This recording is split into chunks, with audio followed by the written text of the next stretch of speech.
안녕하세요. 서울에 살고 있는 30대 후반 주부입니다. 다들 살면서 나에게 왜 이런 일이 있는 걸까? 답답한 마음을 드러낼 만한 경험 하나씩은 있으실까요? 저도 왜 나에게 이런 일이 찾아온 걸까? 답답한 마음이 들 만한 일이 하나 있었어요. 사람은 좋은 일이 있으면 안 좋은 일도 있는 법이라고 하지만 왜 나에게 이렇게 감당하기 힘든 어려움이 찾아온 걸까? 하루하루 눈물로 보냈어요. 이 답답한 마음을 조금이나마 덜고 싶은 마음에 고민 끝에 사연 한번 보내봤습니다. 전 저보다 1살 많은 남편과 오랜 연애 끝에 결혼하게 됐는데요. 사실 남편과 2, 3년 정도 연애했을 때 결혼하고 싶었는데 그 시기에 남편의 형도 결혼한다고 통보하는 바람에 결국 저희가 2년 뒤에 하기로 했어요. 아무래도 한 집안에 연달아 결혼한다고 하면 돈은 돈대로 많이 나가기도 하고 주변 사람들이나 집안 어른분들께 결혼식에 초대하는 것도 미안하다면서 저희 보고 결혼을 좀 늦게 해달라고 아주버님께서 부탁을 하더라고요. 처음엔 누가 먼저 하든 그게 무슨 상관일까 싶었어요. 아주버님은 고작 6개월 연애한 뒤 갑자기 결혼하겠다고 하신 거였어요. 애초에 우리 부부는 아주버님이 연애하기 전부터 결혼 얘기가 오고 가고 있을 때라서 따지고 보면 우리가 먼저 결혼하는 게 맞다고 생각했거든요. 시부모님도 물론 그렇게 생각했었지만 아주버님은 거의 5, 6년 만에 연애하게 된 거였었고 이 여자 놓치면 평생 노총각으로 살 것 같다고 해서 결국 저희가 양보하게 됐습니다.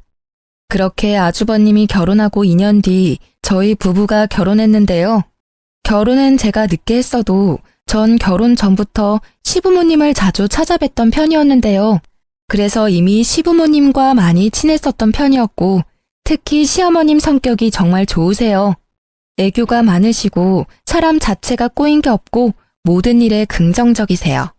그래서 저 처음 봤을 때부터 지금까지 저 시집살이 시킨 적이 없는데요. 그런 시어머님 덕분에 오히려 제가 시댁일에 나서서 하고 시부모님께 잘하려고 노력했어요. 근데 문제 하나가 발생하게 됐는데요. 아주버님의 와이프, 저한테 형님이신 분 때문인데요. 형님은 제 남편과 동갑이신 분이에요. 정말 화려하게 생기고 모델이라고 해도 믿을 정도로 길쭉길쭉한데요.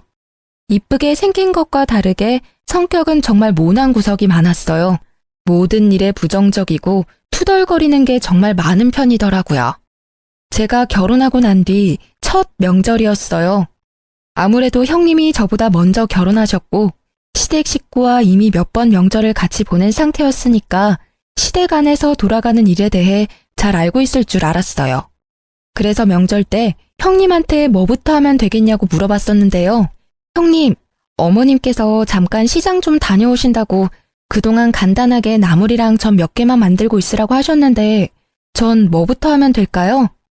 그걸 왜 나한테 물어봐? 동서가 알아서 해. 내가 하나하나 알려줘야 돼? 그게 아니라 아무래도 형님이 어머님이랑 몇 번 더 명절 같이 보내보셨잖아요. 그래서 어떻게 해야 할지 아실 것 같아서 물어본 거예요. 이 집이라고 해서 뭐 특별한 거라도 있는 줄 알아? 남들이 하는 것처럼 대충 만들면 돼. 귀찮게 왜 자꾸 물어봐? 내가 이 집 구석하녀로 들어온 건지 며느리로 들어온 건지 가끔 헷갈리네. 나 잠깐 자고 있을 테니까 동서가 알아서 만들고 있어. 어머님 오실 것 같으면 미리 나 깨워주고. 알겠지? 아무래도 아랫사람인 내가 윗사람 허락 없이 이것저것 하면 예의 없는 행동인 것 같아서 형님께 이것저것 물어봤어요.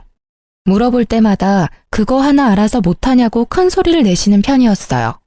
반대로 제가 알아서 일을 하고 있으면 저보고 왜 본인한테 안 물어보고 이 일 시작하면 어쩌자는 거냐면서 엄청 혼을 내기도 합니다. 그런 형님의 장단을 맞추는 게 참 어려워요. 그리고 형님과 같이 음식을 만들거나 집안일을 같이 하는 거 보면 할 줄 아는 게 전혀 없었습니다. 간 조절조차 못하는 편이라서 결국 모든 일을 제가 다 하게 됐어요.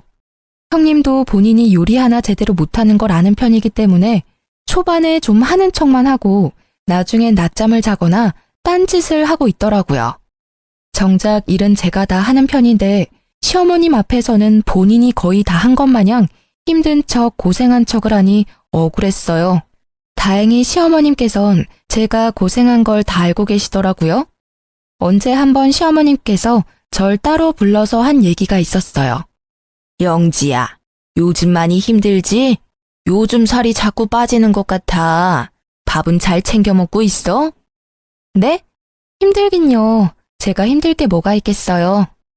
다 알아. 큰애 때문에 많이 힘든 거. 사실 한동안 큰애가 너한테 어떻게 하는지 대충 지켜봤었거든.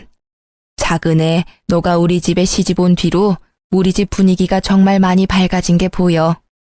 아무래도 큰애가 너한테는 손윗 사람이니까 내가 널 챙기고 알려주는 것보단 큰애가 널 챙겨주고 하나하나 알려주는 게 둘 사이를 위해서 좋다고 생각했다. 근데 큰애 하는 행동들 보면 너가 고생이 많을 것 같아서 말이야. 사실 큰애가 노는 걸 너무 좋아하고 친정에서 뭐 하나 제대로 배워온 게 하나도 없는 애라서 내가 애를 뭐부터 하나하나 알려줘야 하나 고민이 많았었어. 그래도 우리 작은애가 너무 반듯하고 뭐 하나라도 더 잘하려고 노력하는 모습이 너무 예뻐. 너무 고맙다. 내가 너가 있어서 든든해. 감사해요, 어머님. 어머님이 제 마음 알아주신 것만으로 든든하고 힘이 나네요. 어머님은 모든 일에 대해 다 알고 있었어요. 제가 남편과 결혼하기 전 형님과 어머님이 단둘이 명절 준비를 했을 때 어머님께서 고생이 많았다고 해요. 형님이 뭐 하나 하려고 하는 의지가 없고 자꾸 빈둥거리는 것만 좋아해서 그동안 어머님이 모든 걸 다 해왔다고 해요. 본인이 뭐라도 하나 잔소리하면 그게 시집살이라고 생각할까봐 쉬면 쉬는 대로 그냥 뒀다고 하더라고요.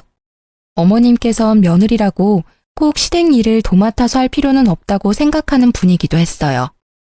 제가 들어오고 난 뒤 어머님이 마음이 한결 편해졌다고 그동안 고생 많았다면서 저한테 용돈을 몰래 주시기도 했어요. 어머님께 받은 용돈으로 가끔씩 남편과 따로 데이트를 여유롭게 할 수 있어서 너무 좋았었어요. 근데 어머님이 가끔 저한테 용돈을 준다는 것을 형님께 들킨 적이 있어요. 어머님께서 다른 날과 같이 저를 따로 안방에 부르신 뒤 저한테 용돈을 주셨는데 그 상황을 형님이 직접 목격하게 됐었거든요. 그날 형님이 그런 절 따로 불러서 하나부터 10까지 따지기 시작했어요. 동서, 아까 어머님이 동서한테 돈 주는 거 다 봤어. 그 하얀 봉투, 돈 맞지? 얼마나 주셨어? 원래 둘이서 나 몰래 그렇게 돈 주고받고 했었던 거야? 아, 다 보셨어요? 어머님이 저한테 용돈 한번 주고 싶었다고 따로 불러서 주셨어요. 어머님은 나한테 한 번도 용돈 같은 거 준 적이 없으신 분이셔. 근데 동서는 왜 받는 건데? 그리고 아무리 어머님이 용돈을 주신다고 해도 그걸 덥석 받는 동서도 참 웃긴다. 돈이 그렇게 좋아? 어머님께서 며느리한테 용돈 한 번씩 줄 수도 있는 거지 뭘 그렇게까지 화를 내시면서 말씀하세요. 얄밉잖아. 같은 며느리인데 차별하는 것도 아니고 왜 동서한테만 용돈을 주는 거냐고. 오늘 어머님께 받았던 돈 나한테 줘. 네? 이걸 왜 형님한테 드려야 해요? 애들이나 하는 일진짓을 왜 형님이 하시냐고요. 일진짓? 둘이서 날 왕따 취급하는 건 생각 안 하고 내가 방금 일진짓 했다고 말한 거야? 동서 이제까지 어머님한테 몰래 용돈 더 받았을 거잖아. 이번엔 나한테 줘. 어머님한테 그렇게 용돈 받고 싶으시면 직접 가서 달라고 하세요. 어머님은 저 쓰라고 이거 주신 거예요. 내가 달라고 하면 주는 거지. 어디서 눈 크게 뜨고 말대답을 해.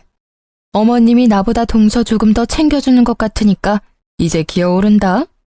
솔직히 동서 엄청 여우 같은 거 알아? 내 앞에선 이렇게 말대답 잘만 하면서 어머님 앞에선 여우처럼 살랑거리긴 하고.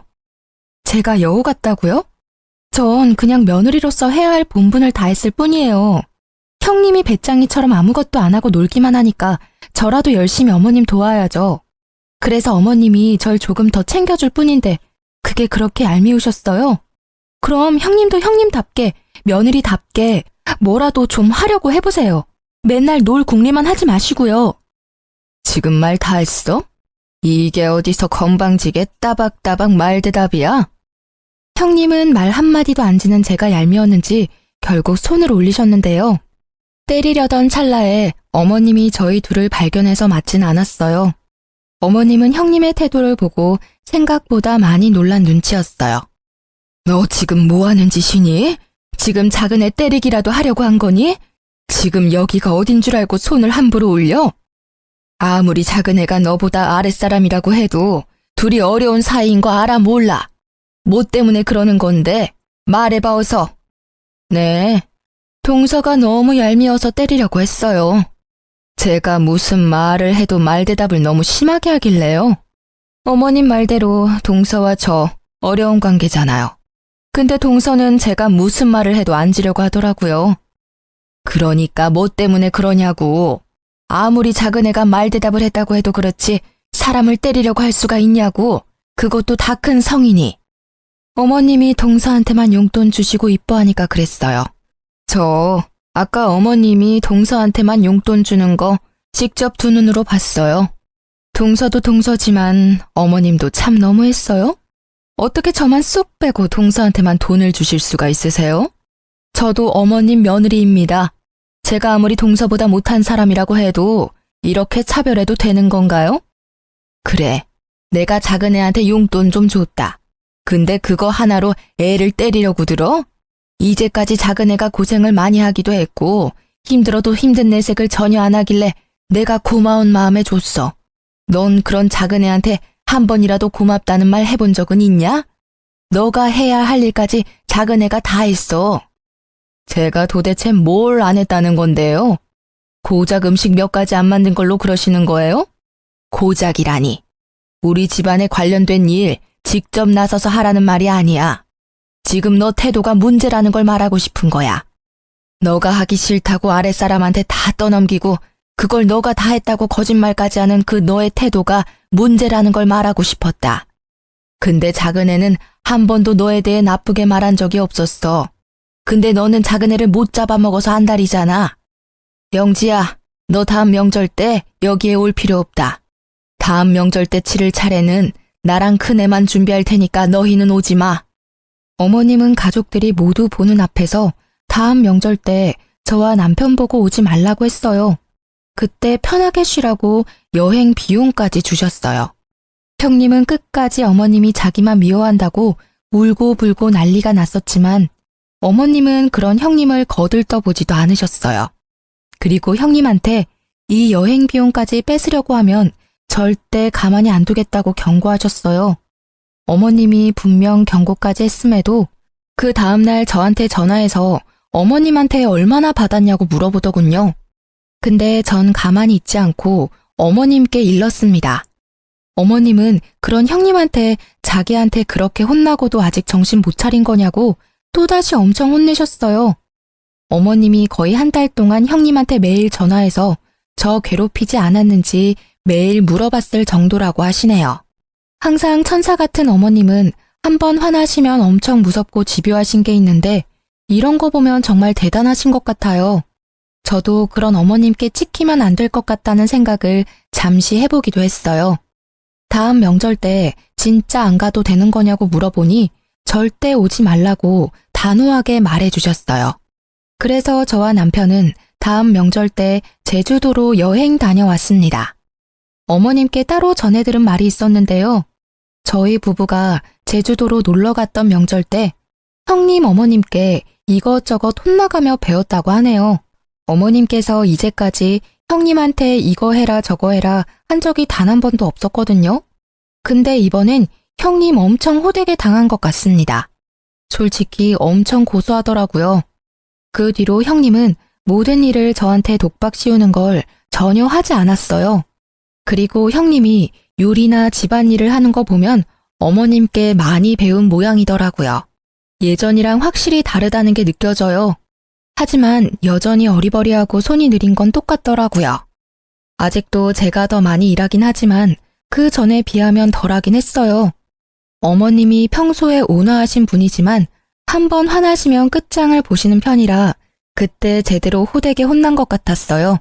그렇게 한동안 집안에 별다른 일 없이 평온하게 흘러가고 있었는데요. 근데 애들 때문에 마음고생을 한 적이 있어요.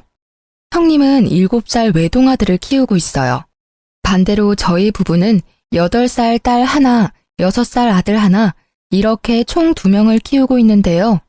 애들이 없을 때까지만 해도 가족 분위기가 자체가 시끄럽지 않았는데 애들이 생기고 나서부턴 시끄럽긴 하지만 웃을 일이 많아졌어요. 시어머님도 손주가 생기고 나서부터 예전보다 웃음이 많아지셨어요. 행복해야 할 시어머님 생신날 애들 사이에서 일이 하나 터지게 됐는데요. 원래 애들이 많은 집안이면 애들끼리 싸우는 일이 번번이 일어나잖아요. 다른 애들 있는 집안처럼 저희 집에도 애들끼리 싸움이 일어났어요. 어른들끼리 다 같이 커피 마시면서 시간을 보내고 있는데 애들이 놀고 있는 작은 방에서 울음소리가 들리더라고요. 그래서 서둘러 작은 방으로 갔었는데 제 아들 얼굴에 상처가 나 있더라고요. 형님 아들이 제 아들을 자꾸 때리길래 왜 그러냐고 말렸었는데요. 옆에서 같이 말리고 있던 제 딸이 이 모든 상황을 설명해 줬어요.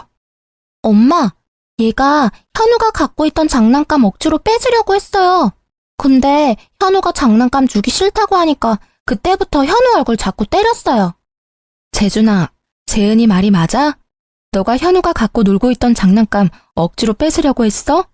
그래도 그렇지, 현우 얼굴 이렇게 때리면 어떡해. 다음부터 그러지 마, 알겠지? 현우도 장난감 혼자 갖고 놀면 안 돼. 서로 바꿔놀기도 하고 그래야지. 서로 미안하다고 사과해. 형님 아들과 제 아들은 서로 미안하다고 사과하고 다시 놀기 시작했어요. 아이들은 싸웠다가 언제 싸우냐는 듯이 금방 화해하고 다시 친하게 지내잖아요. 제 아들 얼굴 흉터도 크게 나지 않아서 다행이기도 하고 애들 싸움이 크게 나지 않은 것만 같아서 마음이 좀 놓였는데요. 근데 형님 표정이 좋지 않더라고요. 동서 닮아서 그런가 현우가 욕심이 많나 보네. 그깟 장난감 하나 양보 안 하는 거 보니까 욕심이 정말 많은가 봐. 네? 형님, 무슨 말씀을 그렇게 하세요? 저 닮아서 욕심이 많다뇨. 애들이니까 당연히 장난감 양보하기 싫은 거고 싸울 수도 있는 거지. 왜 그런 말을 제가 들으라는 식으로 말씀하시는 거냐고요. 애초에 현우가 장난감만 바로 줬어도 이렇게 될 일은 없었잖아. 동서 닮아서 무력이 많은 편인가 봐? 아무리 애라고 해도 그렇지. 너무 욕심이 과하잖아. 형님, 때린 사람은 형님 아들이에요. 형님 말씀하시는 거 보면 우리 아들이 형님 아들 때린 줄 알겠어요. 잘잘못 따질 거면 형님 아들이 잘못한 일인데 왜 제 아들이 욕먹어야 하냐고요. 그런 뜻으로 말한 거 아니야. 그냥 가끔 보면 동서도 무력이 더럽게 많은 것 같아서 말이야. 지난 일이지만 예전에 어머님이 동서한테 용돈 준 일도 그렇고 끝까지 안 주겠다는 행동을 보니 그 엄마의 그 아들인가 해서 그렇지. 전 그런 형님의 말을 듣고 너무 어이없어서 말조차 나오지 않았어요. 그런 형님은 갑자기 잘 놀고 있는 우리 아들한테 가서 손가락으로 머리를 툭툭 치면서 엄마처럼 인생 그렇게 살지 말라는 말하기까지 했습니다. 제 아들한테 손을 댄 형님의 모습을 보고 놀란 저는 그대로 형님한테 다가가 화를 내려고 하던 찰나에 이 상황을 지켜보고 있던 어머님께서 갑자기 형님한테 다가가더니 형님의 머리를 툭툭 치시기 시작했습니다. 놀라기도 하고 기분이 몹시 나빴던 형님은 그런 시어머님의 손을 툭 치면서 뭐 하는 짓이냐고 소리쳤어요. 어머님, 지금 무슨 짓이에요? 갑자기 제 머리를 툭툭 치시냐고요. 기분 나쁘니? 너도 기분 나쁜 걸 왜 우리 현우한테 했어? 왜 가만히 있는 내 손주 머리를 치냐고. 너도 당해보니까 기분 나쁘지? 어른이 당하면 기분 나쁜 행동, 아이도 당연히 기분 나쁠 거야. 행동 가려가면서 해. 아이는 어른이 하는 행동 전부 기억해. 그리고 그 나쁜 행동 다 아이가 배워서 똑같이 써먹는다고. 그러니까 앞으로 행동 조심해. 우리 현우가 너가 방금 했던 나쁜 행동 배웠을까봐 걱정이다. 애가 얄미우니까 그렇죠. 고작 장난감 하나가 뭐라고 양보 한 번을 안 하고. 참나, 누구 닮아서 이 모양인지. 동서는 자식 교육 어떻게 한 거야? 양보 이런 거 못하게 만들기나 하고. 아직 애잖아, 애. 애들 일에 왜 어른이 나서냐고.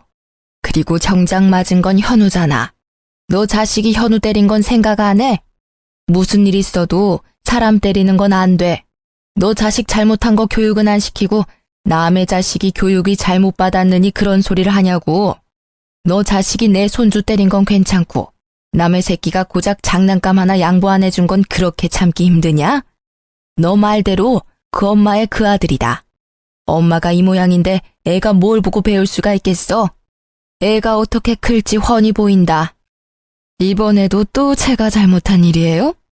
어머님은 항상 왜 제 편이 아니라 동서 편이신 거예요? 저 어머님이 이러실 때마다 지겨워 죽겠어요.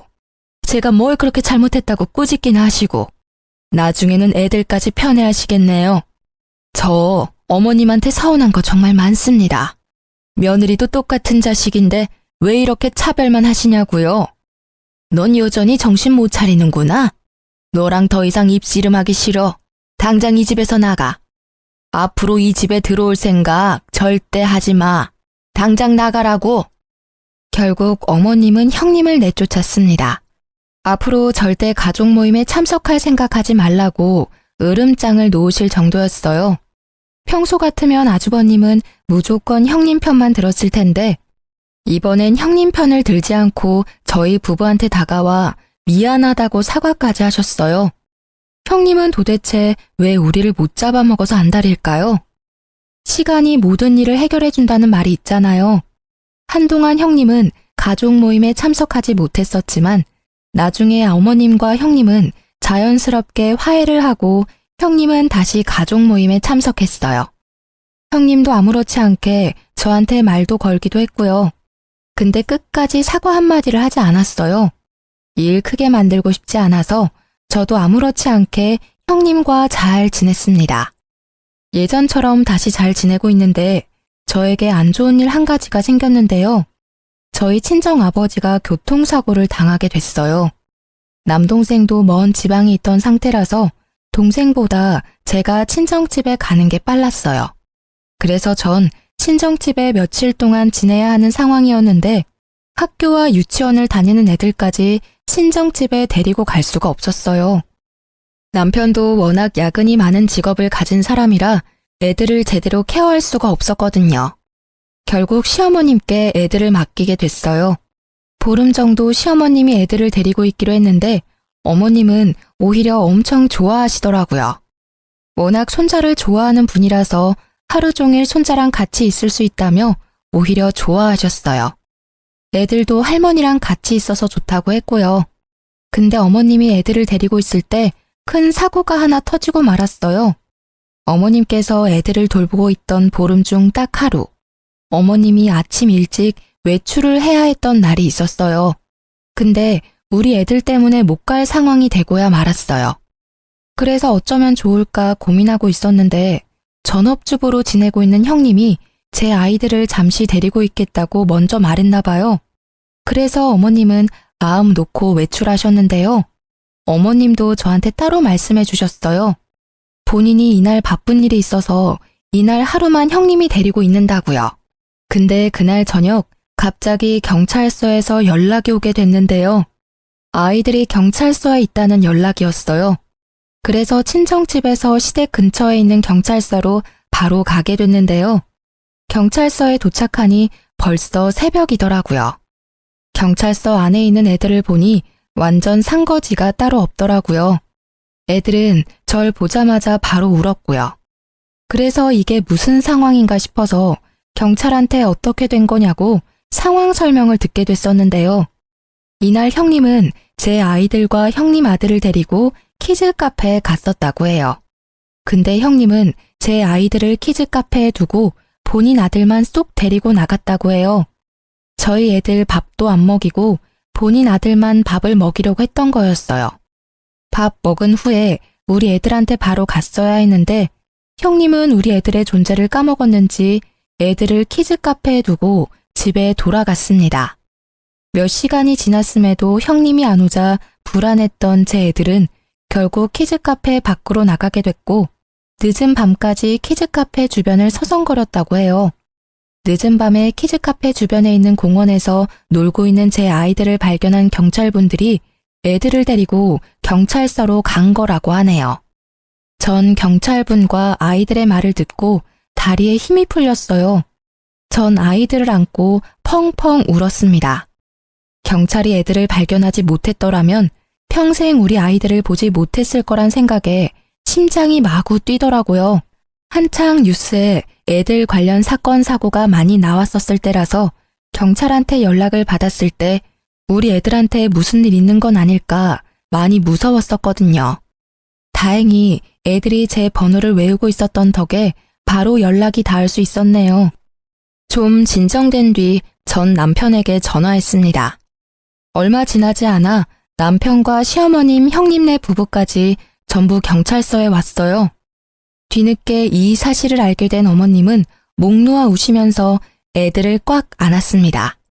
내가 죄인이다, 죄인. 내가 밖에 나가지만 않았어도 이런 일 생기지도 않았을 텐데. 할머니가 미안하다. 어머님, 울지 마세요. 어머님 잘못 전혀 없어요. 다행히 애들이 멀리 가지 않고 그 근처 공원에 있었다고 하네요. 아참, 그네야. 너가 이 상황 다 설명 좀 해봐라. 분명 너랑 같이 있어야 할 애들이 왜 경찰서에 있는 거니? 말 좀 해봐.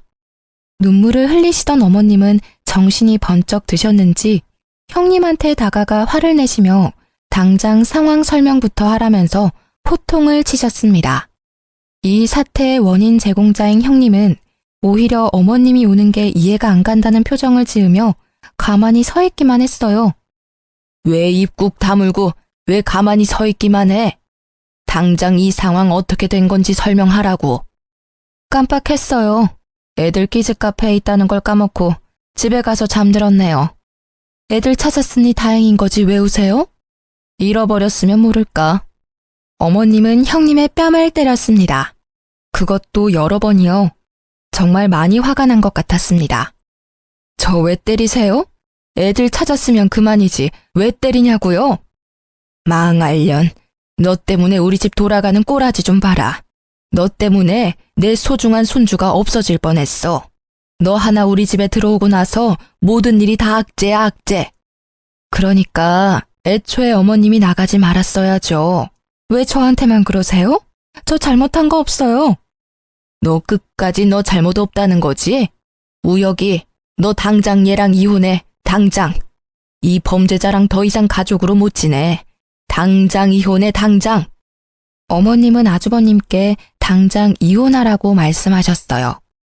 형님은 끝까지 본인은 잘못한 게 없다고 주장하는 입장이라 어머님은 그런 형님께 온갖 정이 다 떨어졌습니다. 근데 아주버님은 끝까지 형님과 이혼할 수 없다고 말씀하셨어요. 그래서 어머님은 그런 아주버님도 꼴도 보기 싫다고 절연 선언을 하셨습니다. 어머님이 아주버님과도 연을 끊을 줄은 몰랐어요. 아무래도 첫째 아들이라서 많은 애정을 갖고 계셨거든요. 근데 어머님은 진심으로 아주버님 연락 일절 받지 않으셨고 집까지 찾아오면 초금까지 뿌릴 정도였습니다. 어머님이 만나주지 않으니 답답했던 아주버님과 형님은 절 직접 찾아오시기까지 했는데요. 무슨 일로 오셨어요? 재수씨, 엄마가 도저히 절 만나주지 않아요. 재수씨가 저희 엄마 마음 좀 돌려주면 안 돼요? 그걸 왜 저한테 부탁하세요? 애초에 형님이 우리 애들 방치만 안 했어도 이런 일 없었을 거잖아요. 그 일 있고 나서 형님께선 저랑 어머님께 진심으로 사과는 했나요? 사과조차 하지 않았으면서 어머님한테 용서를 바라는 건 너무한 거 아니에요? 어머님도 어머님이지만 저한테 정식으로 사과하세요. 제 아이 잃을 뻔한 거라고요. 재수씨, 이 사람 대신해서 제가 대신 사과드릴게요. 제 와이프가 생각이 너무 짧았어요. 내 자식이라 생각하고 돌봤어야 했는데 이 사람은 그게 부족했던 것 같아요. 아니요, 형님이 직접 해주세요. 이제까지 형님이 저와 어머님께 해왔던 잘못된 행동부터 제 아이 잃어버릴 뻔한 일에 대해서 정식으로 사과해주세요. 아주버님 옆에 있던 형님은 끝까지 입을 열지 않으셨어요. 아주버님은 그런 형님께 화를 내면서 사과하라고 말했지만 끝까지 안 하더군요. 그렇게 1년 가까이 형님과 아주버님을 보지 않고 살게 됐었는데요. 그런 어느 날 갑자기 아주버님이 울면서 시어머님을 찾아간 적이 있습니다. 거의 1년 만에 아주버님을 본 거였는데 그런 아주버님이 울면서 있으니 시어머님과 저희 부부는 많이 놀랐는데요. 평소 시어머님 성격 같으면 그런 아주버님을 보고도 그냥 내보냈을 텐데 그날은 그런 아주버님의 이야기를 묵묵히 듣고만 계셨어요. 이날 아주버님이 울면서 했던 말이 아직도 생생한데요. 아주버님은 시어머님과 저희 부부를 안 보고 지내던 1년 동안 둘째 계획을 세우고 있었다고 합니다. 근데 생각보다 둘째가 잘 생기지 않아서 그 이유에 대해 알기 위해서 산부인과를 찾아갔다고 해요. 원래 산부인과까지 갈 필요는 없다고 생각했었는데 하도 임신이 안 되니까 마음 크게 먹고 갔던 모양이더라고요. 그래서 각종 검사를 받게 됐었는데 아주버님께서 무정자증이라는 충격적인 검사 결과가 나왔다고 합니다. 완전 패닉 상태였다고 하는데요. 무정자증이라면 첫째 아이를 어떻게 가진 걸까 의문에 빠졌다고 해요.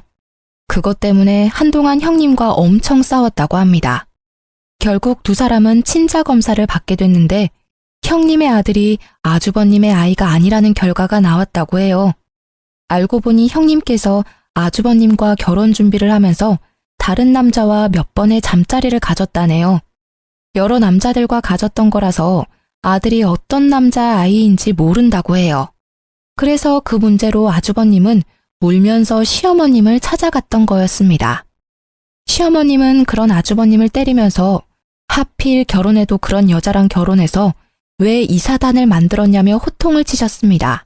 아주버님은 그런 형님이 보기 싫어서 거의 한 달 동안 따로 나와서 살았다고 해요. 결국 돌고 돌다가 갈 곳이 없어서 시어머님 집으로 찾아왔다고 합니다. 결국 어머님은 아주버님을 받아주기로 결정하셨고 아주버님은 형님이 잠시 집을 비운 사이에 본인 짐만 싸서 바로 어머님 댁으로 갔어요. 아주버님은 어머님 집에서 지내면서 아이를 어떻게 할지 많은 고민을 하신 것 같아요. 결국 그 아이는 아주버님이 키우기로 했습니다. 어머님과 제 남편은 절대 안 된다고 반대했지만 애는 죄가 없다면서 그동안 내 아들이라 생각하면서 키운 정이 있기 때문에 이 아이를 놓치고 싶지 않았다고 해요. 그렇게 아주버님과 형님은 이혼하게 됐어요. 형님네 부부가 살고 있던 집부터 형님의 개인적인 재산 모두 아주버님한테 다 넘어가게 됐었는데요. 양육권까지도 전부 아주버님께 넘어갔고요. 아주버님은 저희 부부에게 따로 찾아와서 그동안 형님 때문에 마음 고생시킨 거 정말 미안했었다고 저희 부부에게 5천만 원이란 돈을 줬습니다. 처음엔 돈 안 받겠다고 거절했었지만 이 5천만 원 돈 전부 형님 돈이었다면서 자긴 아이 키울 돈 충분히 받았다고 이 돈 저희 부부한테 꼭 받으라고 하더라고요. 그리고 예전에 아이 잃어버릴 뻔한 일도 다시 한 번 더 사과해 주셨어요. 형님은 모든 재산과 집, 아이까지 뺏긴 상태에서 매달 150만 원씩 아주버님께 양육비를 줘야 한다고 해요. 근데 한 푼도 받지 못하고 이혼당한 형님께선 매달 150만 원씩 줄 능력이 되지 않으세요. 게다가 이혼하고 지낼 공간도 없었다네요. 형님 친정 부모님은 이미 돌아가신 상태라 기댈 곳이 없거든요. 그래서 한동안 사우나부터 모텔까지 돌아다니면서 지낸다고 들었어요. 양육비를 당장 지급해야 하는 상황인데 결혼하는 동안 전업주부로 지냈던 형님은 당장 취업할 곳이 마땅치 않았어요. 그래서 어떤 일을 해야 할까 고민이 많은 듯 했는데요. 그런 형님께서 저한테 연락해서 만나자고 하시더라고요. 그래서 전 그런 형님을 만났습니다. 무슨 일로 보자고 하셨어요? 동서, 그동안 잘 지냈어? 얼굴이 많이 좋아 보이네. 용건만 말씀하시죠. 저 형님이랑 오래 같이 있고 싶지 않아서요. 동서도 알고 있겠지만 내가 그이랑 이혼하고 나서 매달 150만 원씩 양육비를 줘야 하는 입장이야. 근데 내가 그이랑 같이 사는 동안 일을 하지 않았었잖아. 경력이 단절된 상태라 일할 곳이 마땅치 않아. 동서는 결혼하고 나서도 계속 일해왔으니까 주변에 아는 회사나 아는 사람들 많을 것 같은데 혹시 내가 일할 만한 회사 자리 하나 있을까? 있으면 나 좀 소개해 줄래? 제가 왜 그래야 해요? 일 하나 못 구해서 바쁜 사람 불러낸 거예요? 일할 자리가 없으면 식당이나 공장에 들어가서라도 일을 하셔야죠. 내가 그 생각을 못했네. 그래도 내가 결혼하기 전에 백화점에서 일했으니까 공장이나 식당 일은 잘 못할 것 같아서 그래서 혹시나 하는 마음에 동서한테 물어본 거야. 마땅한 일자리 없으면 돈이라도 빌려줄 수 있을까? 내가 지금 지낼 곳이 전혀 없어. 지금 내 모습 보면 딱 알겠지? 완전 거지 같아. 혹시 돈 조금이라도 있으면 빌려줄래? 다음 달부터 일해서 그이한테 양육비 줘야 하는 입장인데 회사 갈 때 쓸 교통비조차 없어서 말이야. 그것도 형님이 알아서 하세요. 저한테 사과라도 하면서 부탁할 줄 알았는데 사과 한마디도 없이 부탁만 하시니까 정말 어이가 없네요. 아, 동서, 사과하려고 했어. 내가 마음이 너무 급하니까 부탁 먼저 하게 됐네. 사과 먼저 하는 게 맞았는데. 동서, 예전에 있었던 일 전부 사과할게. 특히 동서 애들 잃어버릴 뻔한 일도 진심으로 사과하고 싶어. 나도 애 키우는 엄마인데 동서 입장 전혀 생각하지 못했어. 그때 동서가 너무 밉고 질투가 났어. 그때 내가 너무 어리석었다. 내 사과 받아줄래? 그 사과가 진심인지 잘 모르겠네요. 할 거면 그때 진심으로 해야 했었는데. 전 형님의 부탁을 모두 거절했어요. 형님은 무릎을 꿇고 사과했음에도 전 그런 형님의 사과를 받지 않았습니다. 이날 이후로 형님을 한동안 보지 않았어요. 아주버님은 아이 때문이라도 한 달에 한 번씩은 보는 것 같더라고요. 이날 이후 아주버님께 가끔씩 형님에 대해 조금씩 듣고 있는데요. 형님은 파출 일을 하면서 돈을 벌고 있다고 들었어요. 제 말대로 공장에서 일을 한 적이 있는데 워낙 손재주가 없고 느린 사람이라서 한 달 만에 해고당했다고 하네요. 게다가 공장 안에서도 텃세가 심했던 거였는지 그 짧은 한 달 동안 심한 괴롭힘을 당했다고 해요. 요즘 아줌마들 따돌림이 더 심한 편이라면서요? 공장 한 달 다니면서 마음고생 좀 한 모양이에요. 공장 퇴사 후 파출 일을 하면서 돈을 모아 매달 양육비를 보내고 있는데 파출 일 자체가 고정적이지 않아서 양육비를 다 모으지 못할 때가 있다고 해요. 그래서 아주버님께 150만 원이 아닌 100만 원만 보낸 적이 있다고 하는데요. 그때 아주버님이 50만 원 당장 안 보내면 아이 평생 못 볼 줄 알라고 단호하게 말했다고 하네요. 그래서 밤낮 가리지 않고 일을 하면서 돈을 모으고 있는데 돈 모으는 게 한계가 있었는지 결국 형님은 손을 대지 말아야 할 대부업체 대출까지 받았다고 합니다. 한번 대출을 받았을 때 대출을 크게 받은 모양이더라고요. 그래서 지금 매달 갚아야 할 돈이 엄청나다고 하네요. 아무래도 대부업체 금리가 다른 대출에 비해 큰 편이라 매달 생기는 이자가 엄청나잖아요. 그걸 생각하지 못하고 무작정 대출을 받은 것 같더라고요. 그것 때문에 언제 한 번은 술 마시고 저희 집에 찾아와서 제대로 진상을 부린 적이 있는데요. 나 양육비랑 매달 나가는 대출금만 총 합쳐서 300만 원 정도 된다. 대박이지? 형님, 술 마셨어요? 술 마셨으면 집에 가서 곱게 자기나 해요. 왜 남의 집에 와서 이게 무슨 짓이에요? 동서는 좋겠다. 착한 시어머님, 돈 잘 버는 남편, 귀여운 애들까지 모두 가졌잖아. 근데 나는 모두 잃었어. 나 하루하루가 너무 지옥 같아. 나 불쌍하지 않아? 불쌍하면 나 돈 좀 줄래? 다른 사람들은 거지한테도 돈 조금씩 주던데. 나 거지라고 생각하고 돈 조금만 줄 수 없을까? 형님 하나도 안 불쌍하거든요? 형님, 제발 이렇게 한심하게 살지 말고 제발 정신 좀 차리고 사세요. 애 생각해서라도 이렇게 살면 안 돼요. 형님이 이렇게 행동할 때마다 제 수명 단축되는 기분이에요. 자꾸 이런 식으로 찾아오시면 저 경찰에 신고할 거예요. 한동안 안 보고 지내던 형님이 갑자기 찾아와서 진상짓을 하는 바람에 민원까지 들어왔었어요. 결국 전 경찰에 신고했습니다. 이때 경찰한테 끌려가는 형님의 모습이 얼마나 찌질하고 못나 보이던지 사람처럼 보이지 않았어요. 그리고 형님의 최근 근황을 들었는데요. 일용직으로 파출 일하는 거 그만두고 고깃집에서 일한다고 하더라고요. 근데 고깃집에서 일하다가 같이 일하는 사람 실수로 숯이 형님 팔 쪽에 떨어지게 되면서 화상을 입었다고 들었어요. 생각보다 크게 다쳤다고 하는데요. 반팔을 입지 못할 정도라고 합니다. 그런 형님은 나름 엄마라고 아이가 속상해할까봐 아이를 만나는 날이면 다친 곳 절대 보이지 않도록 긴 팔만 입는다고 해요. 아주버님도 형님이 다친 줄 몰랐는데 우연히 발견했다고 합니다. 그걸 보고도 마음이 아프지 않았다네요. 그동안 형님한테 당한 짓들이 있어서 그런지 동정심도 들지 않는다고 해요.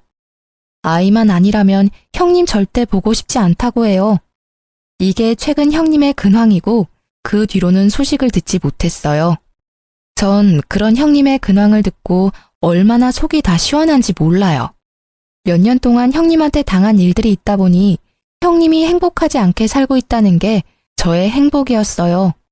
사람 인생이 망가진 건데 이렇게 즐거워해도 되는 건가 싶었지만 전 형님이 제 가족일 때 정말 고통스러웠어요. 그래서 전 그런 형님이 항상 불행했으면 했거든요. 형님과 아주버님이 이혼하고 난 뒤 저희 가족은 정말 행복하게 잘 지내고 있어요. 시어머님도 골칫덩어리 하나 제거돼서 속이 다 시원하다고 말씀하십니다. 형님이 아주버님과 이혼하고 나서 저희 집안에서 항상 웃음이 넘쳐나요. 싸울 일도 전혀 없고요. 그리고 어머님께선 형님의 아들을 편애하거나 그러지 않으세요. 예전처럼 이뻐해주고 있습니다. 그만큼 어머님은 좋으신 분이신데 그동안 형님 때문에 얼마나 마음고생이 심했을까 싶어요. 그리고 제 두 아이는 무럭무럭 잘 크고 있으며 반에서 1, 2등도 할 정도로 공부도 열심히 잘하고 있습니다. 이런 이쁜 내 새끼들을 잃어버릴 뻔했다니 아직도 그때 생각만 하면 마음이 찢어질 것처럼 아픕니다. 이 일 때문이라도 형님 절대 용서 안 하고 싶어요. 평생 죗값 받으면서 살았으면 좋겠네요. 사람은 정말 착하게 살아야 하나 봐요. 마음 곱게 쓰지 않은 형님을 볼 때마다 난 저렇게 살지 말아야지 라는 생각을 하고 있어요. 이 일로 인해 한동안 답답했었는데 이렇게 말하고 나니 조금은 속이 다 시원하네요. 이제까지 제 이야기를 들어주신 분들께 감사하다고 말씀드리고 싶어요.